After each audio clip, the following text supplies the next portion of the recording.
Good day to you, friends. My greetings to Reverend Prem Kumar, members of the ECI, and friends who have connected. Chapter 6 of Romans is a very important chapter. It speaks of our victory over sin, the believer's victory over sin. These chapters could straightaway be applied to each one of us who are believers. The 5th chapter, Paul speaks of our privileges. He says, we have been justified through faith, and now we have peace with God. And he says, we have access into his grace, and we stand in his grace. Then we rejoice in the glory of God. And we also rejoice in our suffering because it brings perseverance, and perseverance brings character, and this character brings hope. And he says, this hope will not let us down. And then he speaks of God's love, which is shed abroad in our hearts through the Spirit given us, through the Holy Spirit given us. Then in the 9th verse, he speaks of our justification through the blood of Jesus Christ and says, we are justified through the blood of Jesus Christ. And on the last day, when there is God's wrath shown, we are definitely going to be saved from that. What does it mean? The judgment on the last day, that event Paul brings to the present realization, an event which happens on the last day, eschatological event we call it, he brings it to the present day. So wherein we are justified, God justified us. So having been justified, he says, we will surely be saved from the wrath of God on the last day. It's really wonderful. Then he talks of the first Adam and the last Adam. He compares these two, and he compares sin with God's grace. And he goes on comparing these two, sin reigning, and then the purpose of God is to see that grace reigns in a believer's life. Now, towards the close of 5th chapter, he makes a very interesting statement. It puzzles people, and perhaps the Jews get angry with him because of such statements. He says, the law is added so that trespass might increase. The law is added so that trespass might increase. It's a puzzling statement. People love the law. Even believers, after being freed, they love to take on themselves the yoke of law.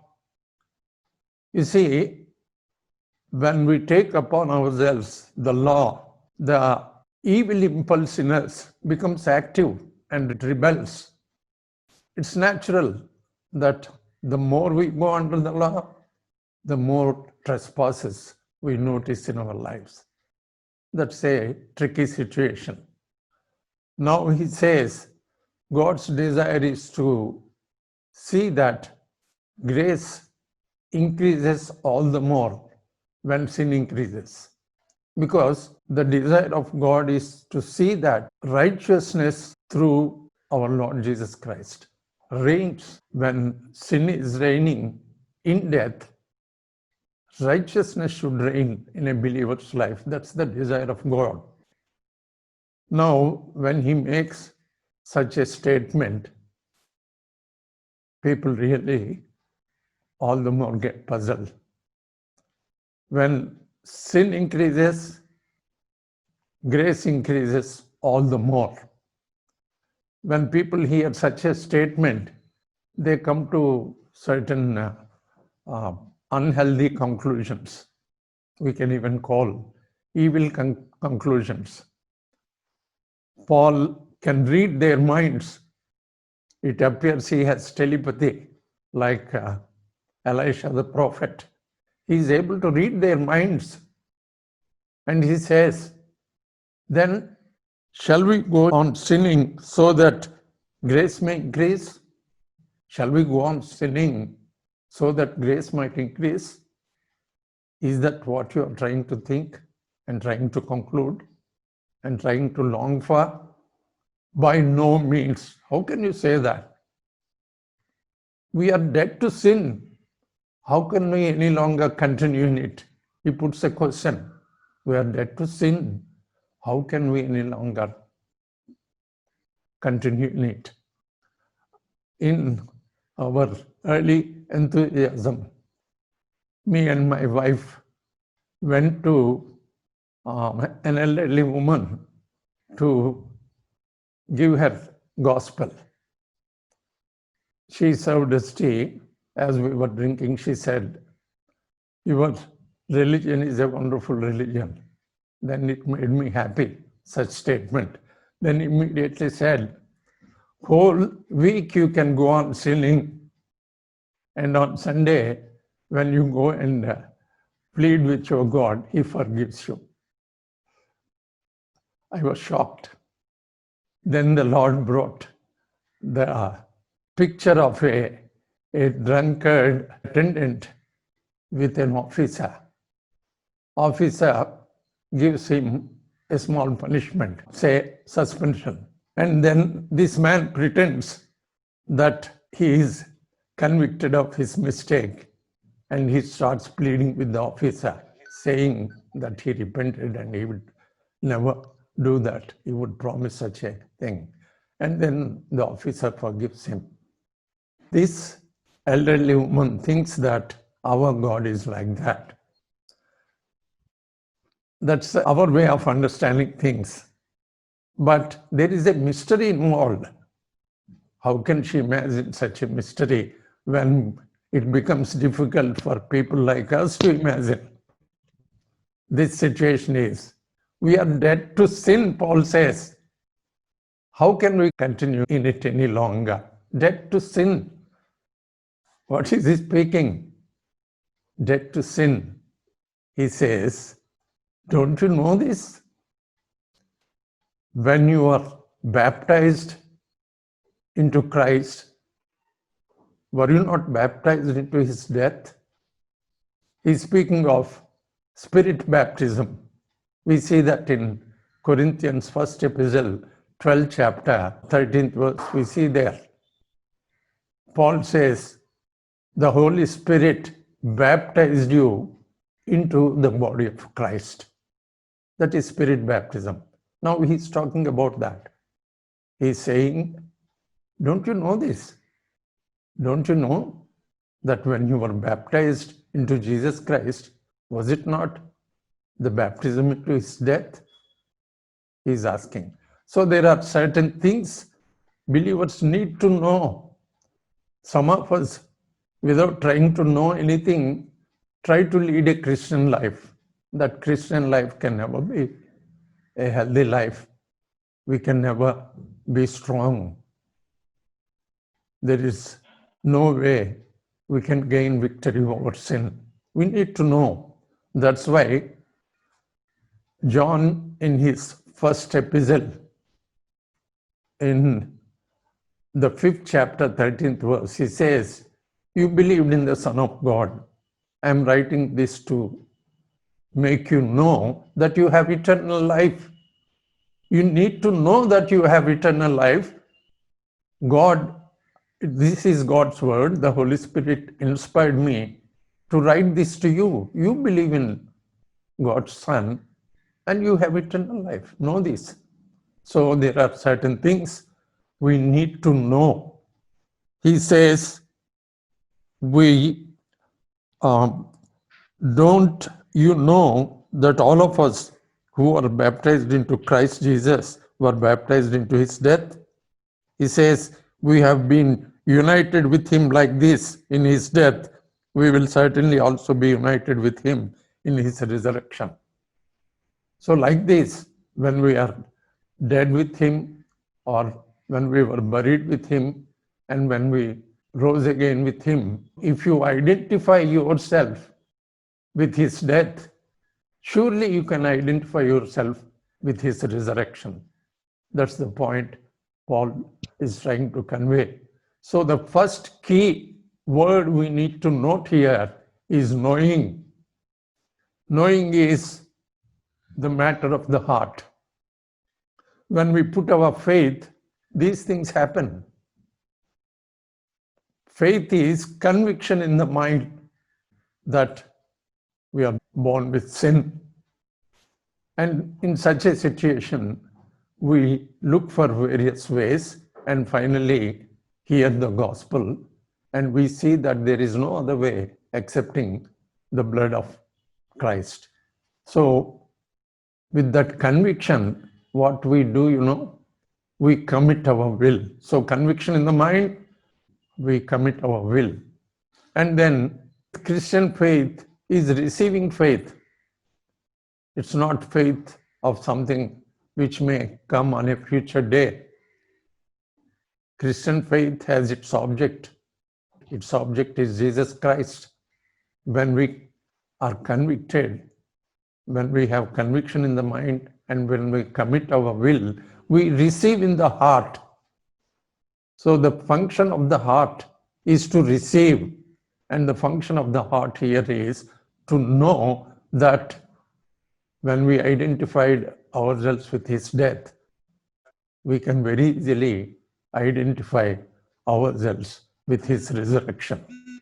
So that gives us possibility of victory over sin. Then in the 11th verse, he talks of doing things in the same way. He says in the 10th verse, the death he died to sin once for all. But the life he lives to God in the same way. In the same way, we can count ourselves dead to sin and alive to God and to the righteousness of God. In the same way, count yourselves dead to sin but alive to God in Christ Jesus. This is reckoning. Reckoning is another technical term Paul uses in the book of Romans. Counting, it's a function of the mind.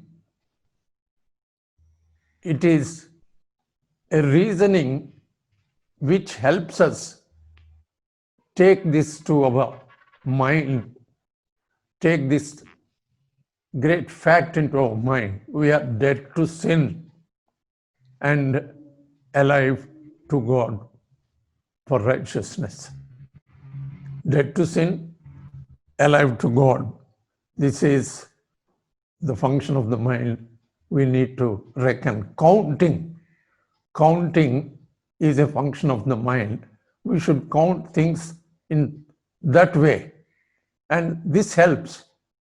So you should make your mind work in that direction. If you do not engage your mind, if you think worship is just with the heart, and if you don't reason out things, you will lose great facts in the Bible. Your mind helps you to reckon or count that you are dead to sin, but now alive to God. That we find in 11th verse. So Paul says, why then should we allow sin to reign over you? Sin to reign over your mortal bodies? Don't allow. Sin has no right to reign over you. Now, you do one thing, he says, yield the members of your body as instruments of righteousness. Don't yield the members of your body as instruments of unrighteousness, because sin has no reign over you.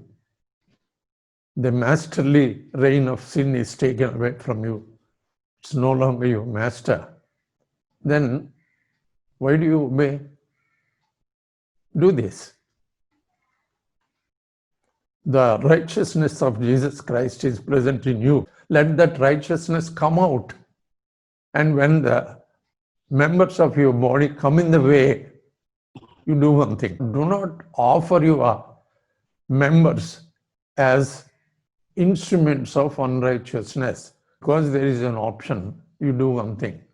You offer the members of your body to God as instruments of righteousness. Now, the first thing you need to know what happened in you. There is mystery involved. Not everything in the Bible is for observing. There is much matter in the Bible which could be observed, but there is mystery as well. We need to accept that. Something happens within us. If we don't notice that, what difference is there between you and someone else? Something happened. We call these implications of your belief, implications of the cross, implications of the blood of Christ. Something happened in you. So you need to know that. When he was buried, you too were buried. And when he rose again, you too rose again. Buried to sin, risen to righteousness. And then reckon this. If such a thing happened, it gives you an inference. Inference is a light word. Such a thing gives you a strong conviction in your mind that you are dead to sin and alive to God for righteousness. One, knowing. Two, reckoning. And the third one, yielding, offering of members of the body. And after you do that, you need to accept one thing, that you are responsible for what you receive, a defeat or a victory. You are responsible. Paul says that. Why? Because you have freedom. From start to finish, we notice freedom in the Bible. Adam was free either to obey or not to obey. Adam was free. God loves freedom. God honors freedom. But the freedom which God gave when properly employed, that is freedom. Freedom is abstaining from what is not good to us. Paul speaks about it in Corinthians, 1st epistle, 9th chapter. He talks of freedom. What is not good, you should be willing to put aside. And what is good, you should be able to do. That's freedom. Freedom, in its true meaning, is that you have freedom. Adam had freedom. Then the present day people, when gospel is given to them, they are free either to accept or to reject. That's what is happening these days. Now, as a believer, I too have freedom. As a believer, you too have freedom. We all have freedom, either to walk according to the Spirit or to walk according to the flesh. See, from start to finish, God wants us to be free in exercising our will. Now, he is saying that we are no longer slaves to sin. Then, is he our master? If we are not slaves to sin, is he our master? When the Lord redeemed us, how can sin dictate things to us? He says, you need to know this also. Don't you know this? Don't you know? When you offer in obedience as slaves to someone, truly he is your master. If you offer yourselves as slaves in obedience to God, he is your master. He is your master. So finally, he's concluding saying, God is your ruler of your heart. He is your master. His desire is to see that you are transformed into the image of His Son. That is His desire. So when you voluntarily offered in obedience to God as a slave, you are a slave of God. Slaves those days, when they were redeemed, some of the slaves were unwilling to leave because they thought the freedom they enjoy outside is no way can be compared to the freedom he has with his master. So they used to say, no, we don't want to leave you and go. Then there is a ritual, and after that is done, he is a slave forever, enjoying freedom in his master's house, happily rejoicing. In the same way, we too can offer ourselves voluntarily, freely, in obedience to God as slaves to Him. And the freedom we have in Jesus Christ, freedom we have in the Father, freedom we have in the Holy Spirit, freedom we have in the triune God is the true freedom which God intends in the world, particularly in the lives of the believers. We have freedom and we need to know things, we need to reckon things, and we need to offer ourselves, offer the members of the body as instruments of righteousness. Now, righteousness rules over us. Grace rules over us. No longer sin, no longer death. Thank you. Praise the Lord.